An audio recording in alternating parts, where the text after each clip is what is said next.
Cześć, z tej strony Paweł Rekowski i Krzysztof Rakowski.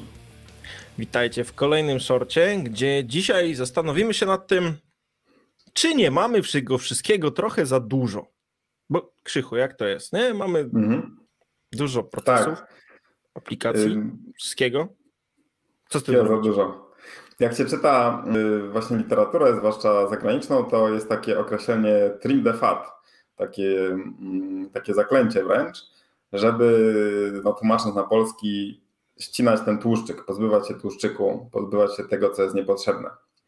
I często to jest rozumiane niestety w zły sposób i właśnie o tym chcielibyśmy porozmawiać dzisiaj, bo często jak się właśnie mówi trim the fat, pozbądź się tego, co jest zbędne, to takie standardowe podejście, często zwłaszcza wśród menedżerów, osób zarządzających firmami, to jest pozbyć się ludzi na przykład, którzy są niepotrzebni, albo zmniejszyć czas na rozwój, albo przykręcić śrubę, żeby te projekty były szybciej realizowane. I to jest właśnie złe podejście. To jest to, o czym chcielibyśmy porozmawiać, że można zrzucać ten tłuszczyk, pozbywać się niepotrzebnych czynności, procesów, aplikacji, ale właśnie szukając tych oszczędności tam, gdzie warto oszczędzać, a nie tam, gdzie nie warto albo to jest niebezpieczne. I tutaj zresztą, Paweł, ty jesteś dobrym specjalistą w tym. Poleciłeś mi książkę dawno temu, Esencjalista, Grega McKeowna. Ona jest nawet na naszej liście polecanych książek z pierwszego odcinka, którą dostajecie, kiedy zapiszecie się na newsletter, między innymi oczywiście. I to jest chyba taka dobra lektura, która właśnie mówi o tych rzeczach ważnych, pozbywaniu się rzeczy, które są nieważne, a o rzeczach ważnych, prawda?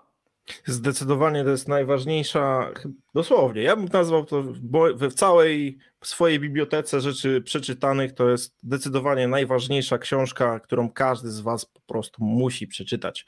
A jeżeli mówicie, że nie, to muszę, ja nic nie muszę, to jest też ważne, że co my musimy, a co możemy, no to sprawdź, po prostu zobacz i naprawdę się zdziwisz. Ja miałem sporo takich książek, które leżały na półce i sobie czekały na nigdy i pamiętam, jak złapałem Esencjalistę, byłem po prostu w ciężkim szoku, jak prosto właśnie Greg to opisuje, jak można po prostu swoje życie uprościć i pozbyć się tych wszystkich rzeczy, tych wszystkich śmieci. Zobaczcie, że często mamy bardzo dużo rzeczy do robienia tego samego. No i to jest w ogóle od samych komunikatorów.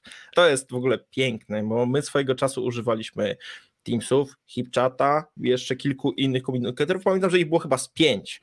Do tego jeszcze maile oczywiście, a do tego maili każdy miał jeszcze swój klient i tak dalej. Niektórzy w ogóle hodują maile, o mailach to już mówiliśmy sporo i tym, że my stosujemy właśnie metodę Zero Inbox i właśnie po to, żeby ucinać ten cały tłuszcz, ten cały syf, który się tutaj pojawia i te wszystkie rzeczy, które używamy, zadania, które robimy, narzędzia, które mamy i właściwie wszystko warto właśnie sobie sprawdzić, zrobić sobie taki audyt i wyrzucić wszystko, co zbędne, no bo to jest to, co właśnie Krzychu, jak ty powiedziałeś, nie, że niektóre rzeczy, niektóre oszczędności są wręcz niebezpieczne, no to odcięcie się od ilości aplikacji, od ilości narzędzi, od ilości procesów, które są totalnie zbędne, nic was nie kosztuje, a ogranicza i tutaj ratuje was pod kątem ilości decyzji, bo zobaczcie, jeżeli macie 5 komunikatorów w firmie, to wy musicie teraz przed każdą rozmową, przed każdym spotkaniem podjąć decyzję, a gdzie to spotkanie ma być, a z czym to zrobić. A jak jest jeden, to jest jeden. W zespołach deweloperskich szczególnie jednym z takich dobrych usprawnień, które można wprowadzić, jest analizowanie zadań, które dostajemy od naszych klientów, naszych użytkowników i analizowanie takich zadań supportowych, żeby znajdować jakieś takie wzorce.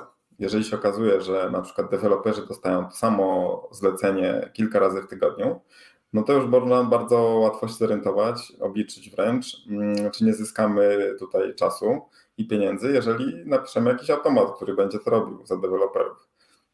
Podobnie z takimi kosztami operacyjnymi, kosztami czasowymi. Jeżeli mamy dokumentację gdzieś rozproszoną, albo w ogóle nie mamy tej dokumentacji i na przykład nowe osoby, które się wdrażają, muszą zawsze pytać, i te przemnożone przez na przykład jak często ktoś się musi wdrażać w aplikację powoduje, że to są duże straty czasu, więc może czasem warto zainwestować trochę w przygotowanie dobrej dokumentacji wdrożeniowej, żeby potem zaoszczędzić ten czas na wdrożeniach nowych pracowników. To jest w ogóle mega świetne, co powiedziałeś, bo z reguły redukcję i właśnie obcinanie tego tłuszczu kojarzymy właśnie z redukcją, z usuwaniem, z zamykaniem, z kończeniem jakichś rzeczy. Tutaj świetnie można nawiązać do minimalizmu, bo de facto o to tutaj też chodzi, że ten minimalizm można wykorzystać nie tylko w życiu, w domu, ale też właśnie w projektach. I teraz minimalizm nie polega na ucinaniu i pozbywaniu się absolutnie wszystkiego, tylko on polega na tym, żeby używać właściwe rzeczy, najlepsze rzeczy, które są właśnie przeznaczone i najbardziej pasują do waszego kontekstu i tego co robicie. Czyli wybierzcie po prostu właśnie najlepszy proces, czy najlepsza aplikacja, czy najlepszy, nie wiem, sprzęt. Polega na tym, że trzeba coś właśnie dodać, dokupić, nie? I to jest trochę takie sprzeczne i takie może mało intuicyjne, ale zdecydowanie warto tak robić, czyli wybrać coś, co jest najlepsze w waszym kontekście i po prostu się nie zastanawiać, bo to będzie ta jedna rzecz, którą będziecie używać, czyli ten jeden proces, który wam zaoszczędzi masę czasu na tym, kiedy się skupicie, będziecie mieli bardzo duży zysk z tego, a właśnie redukując ilość decyzji niepotrzebnych, zmniejszycie sobie takie wkurzenie z tej pracy, czy też stres i wszystko, co niepotrzebne.